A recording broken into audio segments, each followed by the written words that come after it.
welcome. Welcome to, I believe, what's going to be a very exciting session that we have planned for you.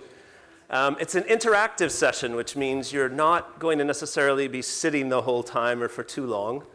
We'd like to get you all involved in this session. The session's called Governance by Design, and it's exploring how government experimentation can reshape the potential relationship between the public sector, business, and society. So it's a big topic. It's quite a challenging topic, but it's one we hope to unpack over the course of the next 75 minutes. The format of this is going to take a couple of different steps. So I'm going to do a little exercise in the beginning in a minute with you guys, and then we're going to actually have a panel discussion that's going to, again, try to unpack what governance by design really means and frame some of the top challenges and opportunities. Then we're going to do breakout sessions, actually, and you're going to spend about 30 minutes at your tables, and you're going to choose the table based on a couple themes we'll outline later. And then we're going to do some sharebacks to what we learned from the different tables and do a wrap-up. One thing to also remind you is that this part of the session will be videotaped, but once we do the breakout sessions, there won't be any videotaping. You'll be under Chatham House rules, so please feel free to kind of be open and discuss amongst your table with whatever you think is important. Okay? So with that, I'm recognizing that this session is directly after lunch. Not the greatest thing to dive into something as meaty as governance by design, maybe. But so what I want to do, actually, is ask everyone to stand up. And leave everything on your table, but if you wouldn't mind, come all the way to the front here, right in front of the stage. I'd love everyone to be up here.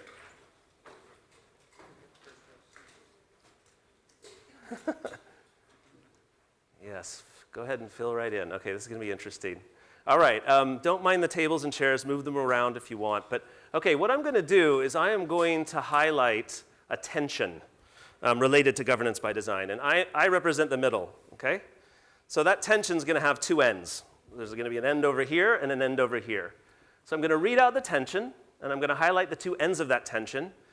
And then I'd like you to move closer to the spectrum of the tension that you, hello, hi, that you most resonate with or agree with. You don't have to go all the way to the end of the room if you're kind of in the middle. That's okay as well.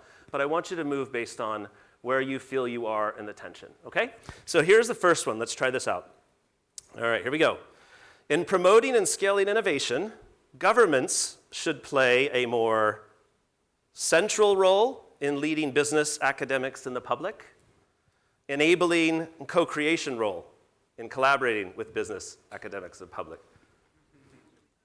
So yeah, please, go ahead and join the audience actually for this, please. That's not a diverse group.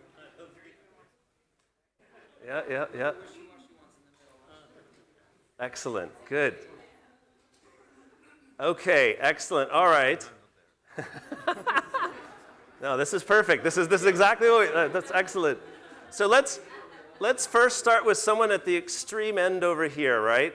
Government should play a co-creation and enabling role in working with business, academia, and the public. So would anyone like to volunteer and tell us, if we have the mics, wherever the roaming mics are, we'll get one to you. Someone raise their hand and tell us why you're over at that end. Okay, hang on one second. Could we get, here, I'll take one of these. Thank you. Could you pass that back? Thank you.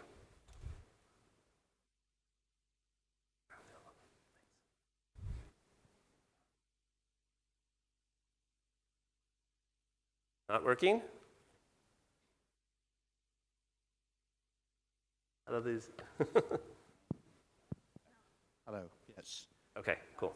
So I think the question's slightly fixed, because when you put in collaboration and co-creation, very hard to argue against that. But I can sincerely agree, having worked both in the public and private sectors, that where governments in emerging economies probably have a greater role, there's just no way you can have a central role in anything in today's world. So I think the mood in the room really illustrates that. Okay, all right, thank you. Maybe someone over toward the middle? Yeah. The co-creation, Yeah. in a way, your hypothesis is rigged. In fact, almost everyone is going to talk about co-creation. Now, co-creation is a good way to get things done if you exactly know what the outcome is. The government has a role to play. What the governance should be, how we implement it is what can be done by co-creation between different stakeholders. And ultimately, what is society's threshold of governance is actually the government represents the people. Every time we have an election, we put these issues in the debate, and that determines that this is the level of governance we want. It can be light governance, it can be strong governance. So the question is that co-creation makes sense, provided there is an agreement on what we are trying to govern and how we are trying to govern. And ultimately, government, represented by the people, has the normative understanding of what we are trying to achieve. So the difference is Okay. Great, thank you. Thank you for that clarification. Okay, now, would someone like to raise their hand over here? Yes, please. So the question is why I think government needs to be more involved. Yeah, or why it should play a central role. Okay, so I feel like government is, the main purpose of government is to, regulate society and make sure that, the benefits of anything like innovation is well distributed among the population. And, we talk a lot in the forum about making sure innovation is human-centered and how it can maximize the benefits for society. Well, I think government, by definition, is meant to play that role, is to make sure any process maximizes the benefit for society.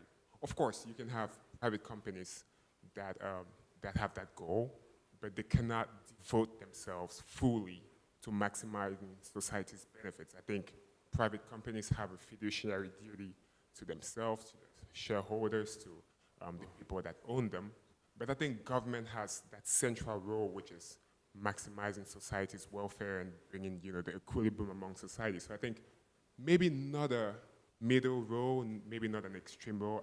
I'll place myself maybe here, Right. not extreme. But I think it's been pretty clear that the past industrial revolutions have created more divisions, they've created more wars, they've created more discrimination in the world. The first industrial revolution, second and third. And I think it will be a disaster if government just decides to be like, okay, I'm just gonna, just let the private sector do what it does, because the past industrial revolutions have showed us it did not work. It created a more fractured world. So we need more responsible government co-creation and collaboration in order for innovations to maximize societal benefits. So that's why Right. I would be here. Thank you. Okay, fantastic. Oh, and by the way, the rules of this game are you can move if something you hear actually convinces you that actually maybe this, where you're literally standing is not exactly how you feel about this as the topics discussed. Thank you for sharing that. So hopefully you could see, I'm going to play one more here. You can see how this is a complex topic, but how interpreting it might actually help us get to some common conclusions. So, okay, second one. The bigger barrier for governments to shift policy making from a planning and controlling process to a piloting and evolving process is mindset change, capability building. So the biggest barrier for governments to actually shift from planning and controlling to piloting and evolving is a mindset change, capability building. Okay, go ahead and move.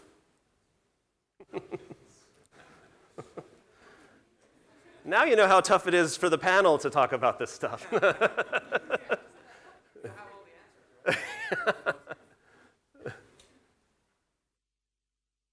All right, we're a little bit more, people are starting to, okay, mindset, lean in toward mindset. Okay, let's start with someone on this end. Capability building, can you tell us why it's important? Any volunteers? Yep. It's often the issue between the soft and the hardware, where the software would be kind of the mindset, where you have to have the motivation to do it.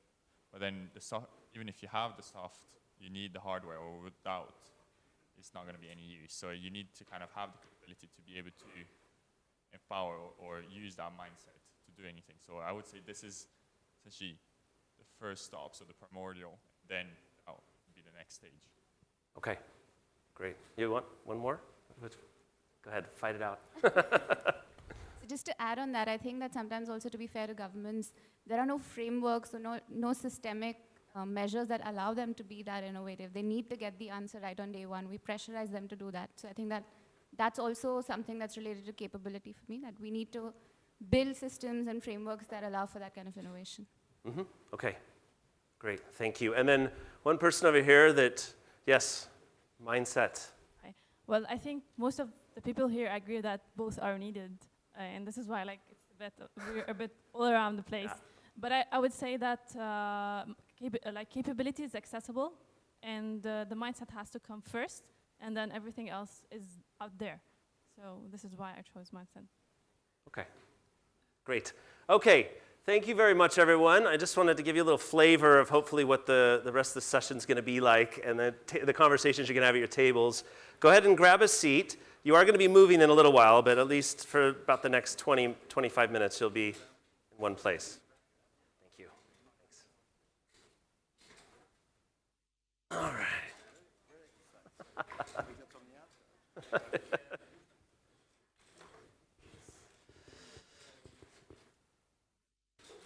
Okay, I'm just going to put this back here. There you go. No problem. Okay, so let's move on to the next part of our session, which, no pressure. We have obviously a very well-attuned audience that is hyper aware of these challenges. And we're going to try to unpack this a little bit more with our panel here. Let me first introduce each of the three of them. And then we'll dig into some of these topics maybe a bit more. So first and foremost, to my left is Pascal Cagni. I almost got your last name right. And he's the chairman of the board and ambassador for international investment for Business France. Welcome. Thank you. Second is Nita Farahany. She's a professor of law and philosophy and director, Duke Sciences and Society, Duke University. Welcome and thank you for joining. Thanks for having me. And finally, Oren Alazraki. He's the co-founder and CEO of Horizon State, which in a minute, he's going to explain a bit more of what that is and what it's doing in the world. So these are our three panelists. And what I thought I'd start, each of them have a wide range of experience that's going to be relevant and applicable to this topic. But one of the things that I thought we might start with, just to put a simple frame around this, is exploring the relationship government has on three dimensions. And I'm going to ask each of them actually to speak to that one dimension first, and then we'll get into a conversation about how they're interrelated. So maybe starting with you, Pascal, if you could talk a bit about the work that you're doing right now and really exploring this relationship between government and business and how you're doing that in the context of attracting investment into France and what that tension and that opportunity really is like between government and business in trying to achieve that. So thank you, Charles. I should start that the simple fact that I was nominated by President Macron in these jobs makes myself kind of a guinea pig. The way that the first time into a well-known, well-renowned administrations in France, they essentially choose someone coming from the private sector. Worse, not only coming from the private sector, but having worked all of his life for essentially a large company, including NEC, Packard Bell, or for 13 years, Apple. So imagine you're taking a guy coming from the GAFAs, right, to come and to do two things. Chairing a national agency, which is Business France, which is essentially 1,500 people around the world, helping small, medium-sized company to grow abroad, as well as trying to welcome investment. And then giving me the French ambassador titles, leveraging on to what we call a universal networks, to essentially bring a red carpet to each and any investor, trying to essentially display one and simple idea is that finally France is essentially business friendly. You may all have these preconceived ideas of the 35 hours of work per week, while France has got one of the highest productivity. You may all think about the higher tax, while in fact we have a massive reforms, and essentially is really fighting time after time against these preconceived ideas. Now, doing so, you can even be someone which by design, by trainings coming from the administrations do say, or you ask people from the business, right, which have been creating one of the most interesting business story or participating to that, which is essentially saying that to investor. And hopefully, the credibility that someone like me bringing is something very different. And by itself, it illustrates the amazing transformations that a country like France under a 40-years-old president like Macron, he's been going, right? People remind him very often that he has been working in an investment bank, right? While he has been a civil servant himself. The fact that he has been himself in his ADN or DNA, right? The ability to have this public-private mindset, this ability to talk of benchmark loudly, to talk about KPIs, key performance indicators, metrics of performance and so on, means something. And what we need to do is really transform the country, help Europe to continue to exist and actually to develop itself. So that's really what we're doing in France and more globally in Europe. Yeah, that's great. Maybe one quick follow-up on that, because it's a bold ambition, and it sounds like it's going well. What in your mind is the biggest point of friction still between the government and the private sector in that context? For years, it has been about the old good classical debates about taxes, right? Now it's really all about simplicity. How we help the company to basically build, developed into a very simple way. Less paper, less time, being far more agile, right? So the theme today is not anymore the tax. For the first year of the Macron presidency, 4 or 5 massive reforms have been taking place. And everyone will recognize that we basically brought what we call flex security, allowing people to recruit and to redeploy easily resources. We're really now very competitive from a tax point of view, at a European level at least. We also add some amazing focus on a handful number of industry where we can thrill. So the job is now, okay, you've got all of that, and you've got the French tech, right? You got an entrepreneurship country. You talk about the mindset change, right? That's really what happens over the last two, 3 years. And there a guy like me, which has been joining this element, was because essentially as a venture capitalist after my time at Apple, I found out that you got in Europe an amazing entrepreneurship, right?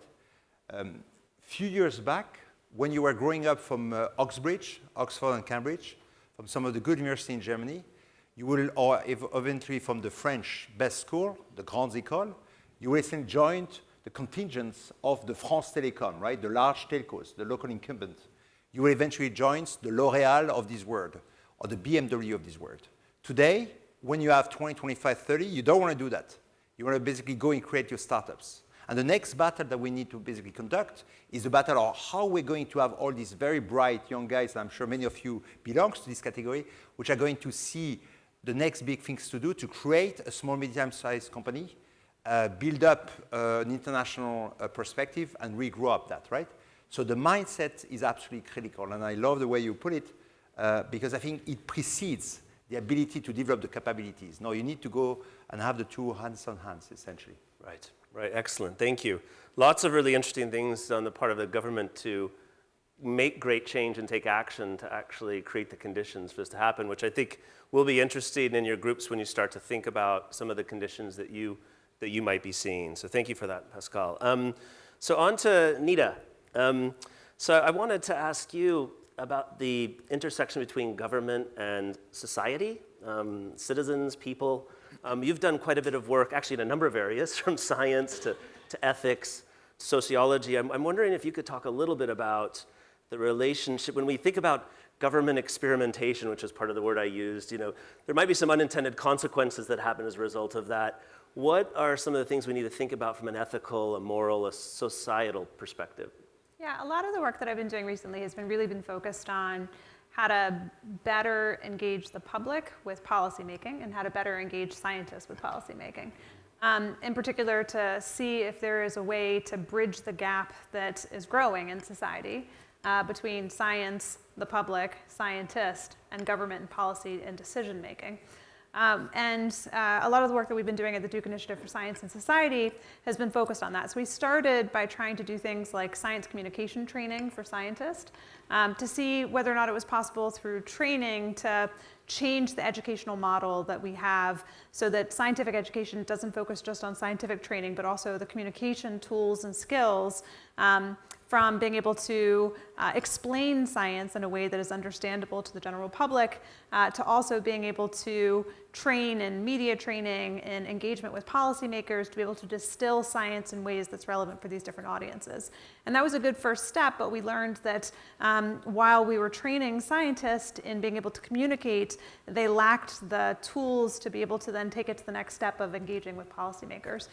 So just this past week, we've launched a tool that we've been working on for a couple of years called scipol.org, which is a website designed for the educated public, for scientists, for policymakers, to be able to track and understand for the time being what's happening at the US federal level with science policy across a number of different scientific verticals, we call them. So energy and neuroscience and genomics and AI and robotics, where we digest what's happening at each of these different policies. We explain them in explainable ways. We provide a little briefing on each one of them in a kind of easy to access format. And then much more importantly than just that, which is an education tool, every single action, every single, whether it's a regulation or a proposed bill or something like that, has a little pop-up next to it, which says how to engage. And then you click on it, and it blows it up, and it gives you all of these different ways that you can engage, from call a policymaker to write a comment to attend a hearing, and then links to be able to do each of those things. And an entire portion of the website is designed to then learn how to do those things. So, you say like, sure, I'd love to write a comment about this thing, which I think has terrible science behind it, or is doing something that I think is totally wrong-headed, but I have no idea how to write a comment. And so then you can click on it and go learn how to write a comment and do those things. What I think we need in society right now to be able to better bridge the gap, at least in this one area, and it probably is translatable across a lot of different dimensions, but science seems to, and technology seems to permeate so much of what's happening in society, are tools to engage the public, make it easier for people to go learn about what's happening in a transparent, digestible, understandable way, and then make it possible for them to engage and learn how to engage and understand that citizens have a voice, that individuals have a voice, and that that voice can be activated and powerful if they're given the tools to be able to do so. And so that's kind of where I am right now, is trying to focus on how to build some of those tools to enable better decision making and better citizen participation and scientific participation in government. Right. So, that almost feels like a kind of a three-way conversation and incentive structure, right? You've got the public, you've got academia and science, and then you've got the government. And so what role specifically is government playing in that versus academia to engage? Well, so, government is being scored in some ways. So we have one rating system that's happening on there is we have something called a SciTalk score. And this looks at the science behind every policy, and it gives it a score. And the score right now is based on these categories. We decided giving a literal score would make it very biased, and we're trying to have this be an unbiased tool. And so it'll say, is it junk science? Is it emerging science? Is it hotly contested science? Is it widespread agreed upon science? So that when the public looks at it and sees, there's a separate column that looks at the policy progress, how quickly is it moving and where is it in the policy? If you see something's about to get passed and it's based on junk science, hopefully when you filter that, that alerts you to it's time to do something. So government is being made accountable in a way, which is, it is calling out and saying, look, we need evidence-based decision-making, and we need an opportunity for scientists and for the public to be able to engage in science and technology policy. And you're going to be held accountable if the science that you're basing it on is actually junk science rather than something that is widely agreed upon science. Got it. Great. Thank you, Nita. It's a new term in my vocabulary, junk science. I like it. Okay, on to you, Oren. And I think it's probably actually very related to both of our panelists. Maybe you could tell us a little bit more about what Horizon State does and the role that you see technology playing in creating and enabling the relationship between the public sector and citizens. Well, it's quite amazing just hearing my colleagues here talking about decision making and creating an agile governance environment. Yet when we think about entrepreneurship and governance, they kind of don't go hand in hand. And what Horizon State set to achieve was to simply engage and empower large communities to engage with local authorities and governments. And there's a bit of a conflict in terms of the dialogue, because on one hand, you've got a very centralized organization, top-down, create policies, 5-year strategy plans, all these things. On the other hand, we're just human beings. The way we engage is quite different to how governments engage or centralized organizations. We are decentralized by nature. So there's a bit of a friction in terms of the dialogue. And what we're here to do is transform the way people engage with local authorities in a manner that they feel safe, confident, and trusted in their expression of opinion, whether it's a vote or a poll or participation in census. So the decision-making process needs to be as inclusive as possible. On the other hand, needs to be codified as possible scientifically to ensure that junk science does actually get voted as the right type of approach. And that's the kind of platform that we are building on blockchain. Right. Excellent. And can you explain just a little bit more of the application of it? We talked a little bit earlier.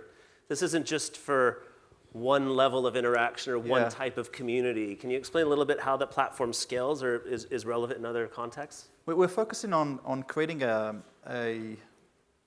network of trust between local authorities and governments on one hand, communities, which are quite different in terms of their nature, community leaders, which are really important in terms of the local engagement, but at the same time, the private sector and the businesses.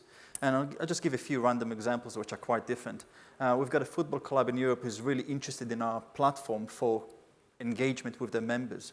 That's on one side of the scale. On the other side of the scale, we have a political party in India who recently signed up with us, and they've got a few millions of members, and they're growing quite fast. They're called the Democratic Party of India. So on one hand, it's used for politics. On the other hand, it's used actually for management of football members. More relevant to government, our platform will allow the facilitation of a distribution of policy information to the audience, as in anyone who wish to express their opinion. And it is our right to express our opinion, but constructively. And what we see today is that there's a lot of fake news, there's a lot of trust issue with the media, and actually the media today is the least trusted organization. And research surveys about trust actually revealed that 63 or 64% of the people actually can't tell if it's fake news or not. We don't really know what to trust. And we're constantly confusing assumptions or understandings with facts. So therefore, there is a place for a platform to actually communicate this in a way that is constructive, not binary 0 or 1, but allows us to engage on our own terms. Say political parties, as an example, government agencies. We're also talking to a few small countries in terms of rolling out a national platform for engagement to completely change the way we engage as human beings, but at the same time codify the trust into the platform. Right, great, thank you. Maybe one final quick question for the panel before we move into the next part of our section. So we talked a little bit, we just briefly explored the intersection of government and business, government and society, government and technology.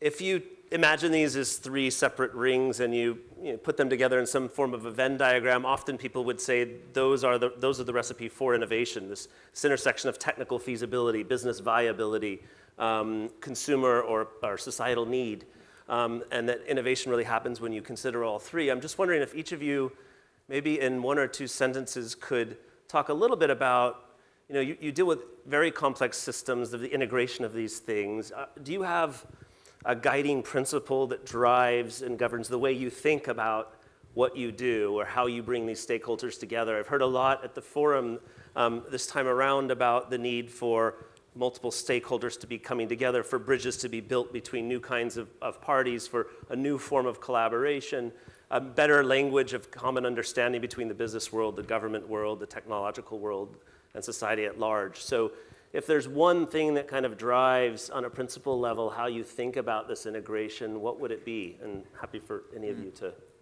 to start. I may try, but maybe not in 2 sentences. Essentially, I came from a world where essentially we build up the phone, which become basically a 3 billion unit that you've got in your hands, an app stores. And what I learned when you look at the public sector is that how you're going to basically use the tools and the technology to enable all the brains to gather together. And something which I've seen happening in France is that we did these things called the French Tech. The French Tech was not at all a government-driven initiative, right? All what they did, they create essentially the ability for entrepreneur to talk to entrepreneur. By doing so, we created right now 22 hubs throughout the world. We're essentially having role models, being the entrepreneur themselves, showing to the people which want to be wannabe entrepreneur or wannabe startupper to basically join that. And the state has been very much handoff, which is rare in Europe and rare in France, in the sense that the principle you talk about is that you need to be frugal. By giving very few resources to any state-owned agencies, you obviously invest, or actually you invite the personal initiatives, the community initiatives to basically grow up. An example. It was amazing for me to see that the French Tech Hub in London, where I've been living for 13 years, was able to gather in a room up to 400-500 startups, startuppers, incubators, excubators, essentially a community out there. What was the cost for the community? Pretty much close to zero. Because all of that was essentially in the hands of a handful of numbers in each. Now they have the flag, French Tech. And behind the French Tech, the governments, talking about design, did put, for example, a tax incentives for research innovations, which make today France one of the most aggressive and the best paradise to come to do R&D, research and development, because we're essentially subsidizing up to 30-40%, up to $100 million of any R&D. So much that the large one, the Facebook, the Google, the IBM Watson, right, have been taking benefit of that right now. So what I'm trying to tell in a few sentences is essentially is about you set up the frame, you take the beauty of the French state or the state flag, and then you leave the community to live by themselves, right? And these 22 hubs today certainly participating better to the awareness of France as a business-friendly country than any advertising campaign that you could run in any newspapers or medias for essentially 2 decades, right? So it's about going back to the roots of what the internet has been bringing us, right?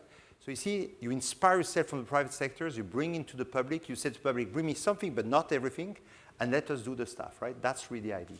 And being frugal in terms of the resource that you're giving. That makes sense. Great, great. Thank you, Pascal.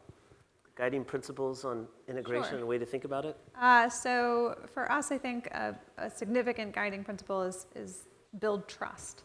Whether that's through scipol.org by trying to make sure that it's an unbiased source of information, which is incredibly challenging. When people are writing about science or science policy or technological innovation or development, verbs slip in, words slip in that show bias, and bias undermines trust. If you're trying to be a resource that is an accessible resource and that is seeking to report fair and honestly what's happening in science policy and to give people an opportunity to engage, you have to do so in a way that I believe eliminates or at least tries to significantly minimize bias. It recognizes to do so that you have to have great transparency in your methodology, to be very clear about how you're arriving at your answers, how you are generating the data, and how people can backward engineer what it is that you've done. So I think that's really essential. Another methodology that we've employed a lot is to try to use models of deliberative democracy with the public for engagement in policy making, again, with the idea of building trust. Because in policy and in policy making, one side inevitably will win, right? The outcome inevitably will be disfavorable to some group or unfavorable to some group of individuals, but if they're part of the process of decision making and if their voices are heard in that process of decision making, they're far less likely to feel as if it is not representative of their interest and the outcome is something that they have a better stake in. And so I think across all of the different projects and work that we do to try to better integrate ethics and the public and scientists into policymaking and into government is to try to build trust and use different mechanisms to do so. Okay, great. Trust. Thank you, Nita. I just want to follow up on the last one. Trust is absolutely important. I feel that at the moment it's really difficult to measure trust. Trust is earned, it's sometimes easily abused, but I think our purpose and one of the core principles is we're trying to create a system where trust is enforced. And trust is actually interpreted differently by the parties. So as an example, when I express my opinion, I need to feel confident that the information that I've shared is used wisely, not against me, but constructively at the same time. So therefore, in terms of our guiding principles, every voice counts, but not the loudest voice at the same time. We're trying to codify trust into the platform to allow everyone to engage on equal terms. And we're allowing the communities to engage and self-govern themselves. So we're not promoting democracy, but promoting self-governance and agile governance in a way that promotes the health and the well-being of the community on their own terms. And I think those principles are really important because as technology makers and as innovators, we're here to enable, we're here to empower, but not necessarily govern and rule. Fantastic. Okay. Thank you. Thank you very much, panelists, for this first piece of inspiration. Now, we're going to be breaking into groups. And we've actually got 3 discussion leaders in the crowd today that are going to be helping to facilitate. They've all been focused on this issue as well and been tackling and exploring ways to apply and tackle agile governance as well. So I'm going to introduce each of them, and I'm going to ask them to stand up and talk a little bit about a tension that they have framed at each of the tables. And so after they have done that, we're going to ask you, based on the three people that stand up and talk, which of the 3 you're most interested in actually exploring today in the breakout session. And so remember their name, and they will be covering 2 to 3 of the tables in each of the areas. And so I'll ask you to go to the table that is of most interest to you in a moment. So without further ado, our 3 discussion leaders. First, Sonja Betschart. Where's Sonja? So Sonja is the co-founder of WeRobotics Switzerland. And Sonja, could you tell us just a little bit about the tension that you would like your groups to be exploring?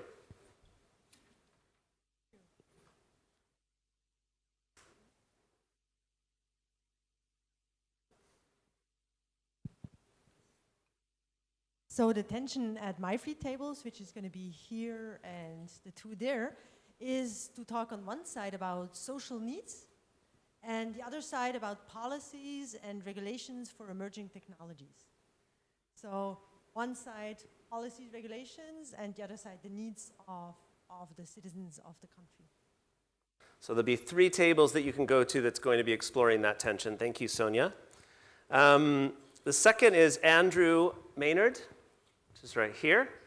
And Andrew is a professor at the School for the Future of Innovation in Society. Andrew, would you like to share your tension?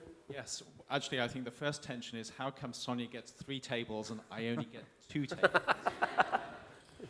No, so the real tension is revolving around how do you develop government policies that are responsive to emerging challenges and agile enough to keep up with new technologies and new challenges. Ties in very clearly with all 3 of the speakers here. So at the heart of this is the question of, do we create safe spaces, whether you want to call them sandboxes or something else, that are exclusive, so you only have 1 or 2 key players there, which are very agile at prototyping new technologies? Or do you take the route which is more inclusive of all stakeholders, all members of society, but at the same time sacrifice some of that safety that you have in safe spaces? So tension between small exclusive safe spaces or more inclusive but less safe spaces for developing policy. Great. Thank you, Andrew. And then we have Ava Kiley. Hi, Ava. Ava is a member of the European Parliament for the European Union. Could you tell us a little bit about the tension that you've got? Yes, thank you so much. I also got 3 tables, I think. Just to rub it in, Andrew. 2 women, 3 tables each. We're going to talk about the global challenges and how do we global and local challenges. How do we respond globally or locally? So basically the 4th Industrial Revolution and the systemic issues that we have, what is the best governance design that we can get? I think that we have to talk also about the new technologies, because if we talk about global challenges, we have to see how we respond to that, and we need technologies for that. I think we also have to talk about the trust that you mentioned before, your speakers. Because if we lost something, so I'm from the European Parliament, but elected in Greece. So we completely lost trust to the system. How can we reestablish that? And I think this is like a domino effect. It went to USA, now maybe Italy, UK, and I think we have a very interesting case study to find some solutions there. Fantastic. Thank you, Ava. Okay, so the way this is going to work is that Andrew, it has those two tables on your far right over here. Sonja has this table in the back and these two right here.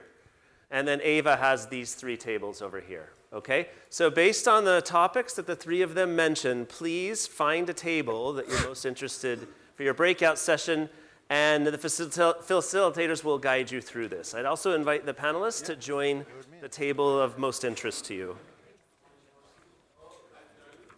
I know this is a very exciting topic. We're going to actually have the three discussion leaders come up to the stage and help us actually synthesize some of the discussions you've been having. So Andrew, you're here. Sonja and Ava. Ava's wrapping up right now.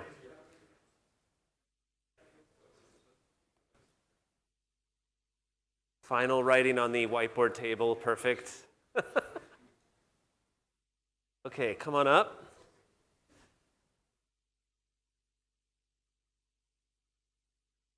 Very passionate group over there. Yes, yes, come up, Ava.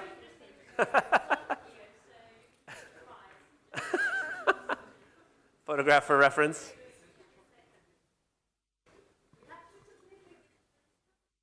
Okay, perfect. Well, that's good. That's good to hear there's some diversity in the, exploring the same tension, but completely different contexts. Okay, excellent.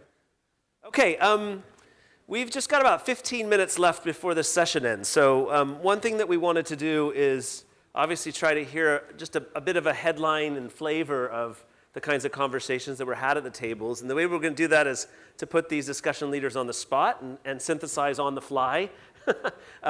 What were the discussions about? And what were some of the headlines that came out? Did anyone come to any outcomes that are really interesting and worth sharing out of this conversation? And so we'll go around. I'll hand you the mic, and we'll start with Sonja, and then if you could just pass it down. And if you could repeat what your tension was that they were exploring. Thank you very much. So managing free tables is challenging. Yeah. See, Andrew, you actually got it better. There are so many good ideas, so I couldn't keep track with actually getting all the discussions. So my tables were about the tension of social needs on one side and regulations and policies for emerging technologies. So it's about emerging technologies on one side is how to regulate them, and the other side about the social needs. And we were looking at first, where does everybody stand? Like you did in the beginning, to kind of say, like my experience is more on this side, or my experience is more on the other side, and then understand why, and then look for tension releasers. It's like, what can be done to release the tension? Because we know we need both. We know, it's any technology needs regulations and policies, but we also have to take into account the social needs. So it's not an or thing and an or thing, it's we need both. So to see what would be possible releases for the tension. So I spent a bit more time at the end to kind of get the releasers, and if anybody of the tables would like to add to something that I missed, then please do so. So I think it's a lot about, and I liked one point that came out at the table in the back, and it's something that we see. It's the issue today also is about race. It's about pace and speed. Because technology moves really fast, and policies and regulations are just made to not move fast and not keep pace with that. So this is something that needs to be addressed in a way. And an idea came up at another table is to say there actually could be filters. There could be filters for technologies that they have to go through to actually be vetted. Is this a technology that, in our country will be deployed and will be regulated and governed in a way. So I think it's already a problem on one side, an idea on the other side. So it's a lot about also the ethics and about prioritization of social needs. Can one prioritize social needs? And the ethics point about that too. So what would be more important than others? So already on the social needs side, to be able to prioritize is not an easy thing, because if you again then give voice to everybody, which is another point that came out that is very important. One of the tension releases is to give everybody a voice and to include a lot of stakeholders in your discussions. But then if you have to prioritize, what do you prioritize? And where does the ethic play into this to say this is more important than the other? So I think it's all, I could go on for a long while, but from what I got, it's just what struck me is it's very interesting discussions, and 10 minutes is definitely not long enough, so it's great to get the ball rolling, but it shows the complexity, and I think it shows also the complexity any government is in today with new technologies, emergent technologies, because again, it's about speed of technology, it's about just the process of regulations that is not done for this. And it brings up all these points that are included, like ethics and like what actually should be prioritized and what not, that I think nobody has an answer today, but are great ways to work on. Great, thank you. Thank you for sharing, Sonja. Ava? I'm so confused. So I will try to ask for the help of the audience. So basically, we started by trying to figure out what's happening local and global, and then see where should the balance be. So the first table, we thought that centralization and global perspective gets more data, it has the whole picture, it has a big framework, and you can get interesting toolboxes and guidelines. So basically then you can achieve some local decentralization and decentralized solutions. You have more expertise there, but this is where the solutions should be implemented, right? So basically you can start having the better perspective and then go local and try to implement the solutions. So think global and act local and give control back to the citizens to implement the solutions. And then I changed tables. And this is what happened. The opposite. So, globalization failed, global solutions are not accepted by citizens. And actually, I don't disagree with any of these two discussions, and this is very difficult. So you have to start local, because locally you have the expertise, and you have people that suffer from the consequences of global solutions, that they don't fit their environment or their mentality or their perspective.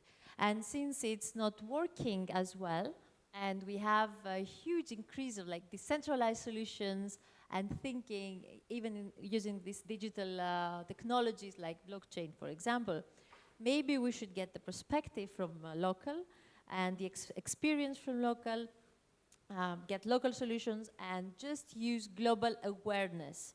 So global awareness for the local solutions that actually understand what's happening there. So, did I confuse everybody, or do you have a good help for us? You're nodding? Two thumbs up? Okay. There's approval from your groups, so. Well, basically, I think it's very important to have this collaboration between global and local, but things are changing. And we used to have a more, with the globalization, indeed we have more a global approach to create solutions, but it failed. So this is where trust was lost. So now people, citizens, they say, okay, maybe we should get control back to the citizens, and maybe we should stand them back, our expertise and our experience. And I think this is what we're facing now. Maybe it's a cycle. I don't know if it's gonna stop like this or continue. Thank you. Great, thank you, Ava. Okay, Andrew. Thank you. The two tables. Well, even though we only had two tables. Oh, good. True. So I'm not, but even two tables was difficult. So just to remind you, tension was the tension with developing policies to keep pace with new technologies.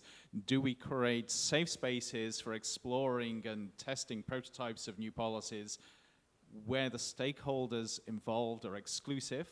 Or do we go to the other end of the spectrum and be more inclusive, but lose some of that safe space? And it was pointed out from one of the people on one of the tables who works for government very astutely and very quickly that it's a false dichotomy, because governments do everything all along the spectrum all the time. And I have some sympathy with that, having done my stint as a government official. Although the challenge is, yes, governments do this. Governments do everything from having exclusive groups together, to pilot, to test ideas, but at the same time, at the other end of the spectrum, they're also responsive to a broad range of constituents. And yet we still have the challenge that with new and emerging technologies, and especially in the fourth industrial revolution, there is a pacing gap between what we can do with technologies and what governments are doing to catch up. And that really was the crux of at least some of the conversation that I heard. A couple of things that came out around this were, because this is a false dichotomy, it's very much one-dimensional, there are multiple dimensions we need to explore here. And one of the drivers behind how you prioritize which approach you take is thinking about risk. But thinking about risk in a fairly sophisticated way in terms of who potentially stands to lose what with the technologies that are coming along and the decisions that are made. And using that in a fairly complex way to determine which tools in your toolkit you're going to use, whether you're going to be using the safe spaces or whether you're going to be going for more inclusive approaches. It was also pointed out that if you're looking at safe spaces and creating these areas where people can prototype new policies, a critical question is, who is at the table? How did they get there? And how representative they are? And we see this with very fast-moving agile policies. You can have really fast-moving government policies, but if they're driven by the loudest voices with a very small group of people, they don't necessarily serve society. And the final thing that I would pull up that came out of the conversation was maybe we need to broaden out the concepts that we're thinking about here. So for instance, when we're talking about sandboxing new policies, maybe we should be thinking about regulatory sandboxes on a beach where you can actually move outside your own sandbox and you can create a new sandbox, or you can start playing in somebody else's sandbox. I'm not quite sure how far that analogy goes, but it certainly gets away from the idea of pure exclusivity and begins to get us to the idea of prototyping different types of policies. And something which wasn't mentioned, but I think comes along from this, is the idea of taking an entrepreneurial approach and a design approach to policies, thinking about things such as the minimum viable product with a policy, then how you work across different sandboxes to build that up iteratively. Excellent, thank you, and thank you for those summaries. So Andrew, I'm going to put you a little bit on the spot real quick at the end here, because I understand that you're involved with the forum in a very particular initiative around agile governance, and more specifically, been tasked with creating a toolkit that is actionable in tackling some of these topics. I mean, I think one of the things that I find interesting about this is, this conversation around tensions is that these tensions feel like they're really tensions to be held rather than tensions to be solved. I think all of you talked about the fact that, you kind of oscillate between these worlds depending on slightly your perspective or context, and that everyone has a valid perspective in there. So from an actionability perspective, what are some of the things that you're doing in that context, and where is that right now? So I love the question, asking an academic what's actionable. Talk about tensions, I think those are worlds apart. But the reality, of course, is if we're actually going to thrive, not only just survive this coming fourth industrial revolution, we've got to be able to know exactly what to do, how, and when. So this is exactly what we're grappling with this toolbox for agile governance. In terms of actionability, it's really clear that whether you're in lawmaking, whether you're in government, either at the national level or at the local level, you need to not only understand what's going on with technology innovation, but you've got to understand how to put constructs in place which actually promote good, societally beneficial technology while helping us veer away from some of the unintended consequences. So it's not just a conversation about hypotheticals. It's about practical things that you can do as a government, as a lawmaker, to try and nudge things in the right direction.